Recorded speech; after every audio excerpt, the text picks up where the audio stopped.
పరిశుద్ధ గ్రంథమైన బైబిల్ నందు కీర్తనల గ్రంథము 117వ కీర్తన మొదటి వచనాన్ని చదువుతాను. యెహోవా కృప మన ఎడల హెచ్చుగానున్నది, ఆయన విశ్వాస్యత నిరంతరము నిలుచును.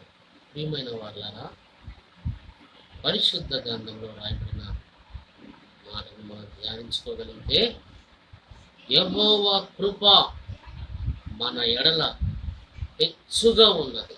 ఈ ప్రపంచంలో ప్రతి మానవుని ఎడల యేసయ్య చూపించే కృప అంట చాలా హెచ్చుగా, చాలా గొప్పగా ఉంది.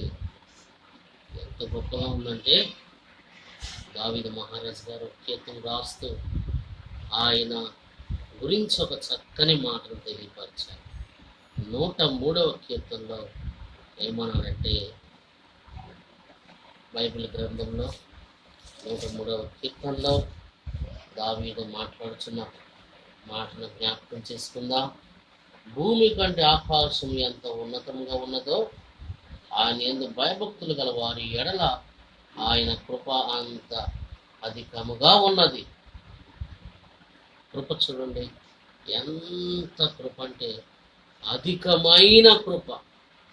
ఆకాశం, భూమి మీద నుండి ఆకాశం ఎంత మరి హెచ్చుగా ఉందో, అదే విధంగా ప్రతి మనిషి పట్ల, ఆయన యందు భయభక్తులు గల వారి పట్ల ఆయన కృప అంత అధికంగా ఉంది. బైబిల్ గ్రంథంలో చూడగలిగితే యెషయా గ్రంథం 55వ అధ్యాయంలో దావీదుకి దేవుడు చూపిన కృపను చూస్తే 55వ అధ్యాయంలో అంటాడు, దావీదుకు చూపిన శాశ్వత కృప నేను మీకు చూపించదని అంటున్నాను. దావీదుకి శాశ్వతమైన కృప ఆయన చూపించున్నాడు. అదేవిధంగా మరొక కీర్తనలో అంటున్నాడు, దావీదుకి అధికమైన కృప చూపించాను. దావీదు మహారాజు గారికి చూడండి ఎన్ని కృపలు ఉన్నాయో. మొదటి రాజుల గ్రంథం 3వ అధ్యాయంలో కూడా దావీదుకి మరి పరిపూర్ణమైన కృప, మహాకృప నేను ఆయన చూపించి ఉన్నాను అంటున్నాను.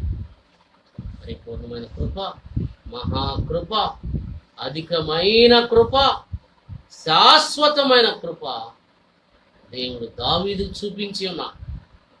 ఎందుకంటే ఆయన యందు భయభక్తులు కలిగి ఉన్నాడు కాబట్టి దేవుని కృప పొందడానికి మరి దేవుడు ఆయనకి అంత మరి భాగ్యాన్ని కలగజేశాడు.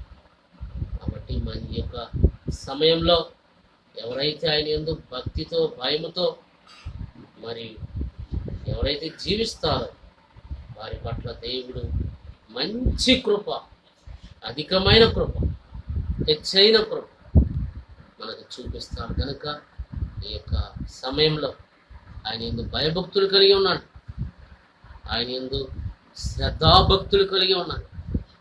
దేవుడు అంటే వినయ విధేయతతో, మంచి సంపూర్ణమైన భక్తితో మనం జీవించగలిగితే ఆనాడు దావీదు పొందిన కృప, దావీదు పొందిన ఆశీర్వాదాన్ని మనకు కూడా పరలోక తండ్రి తప్పకుండా దయచేస్తారు. కనుక అట్టి కృప పరలోక తండ్రి మనకు కూడా నిండుగా దయచేయును గాక.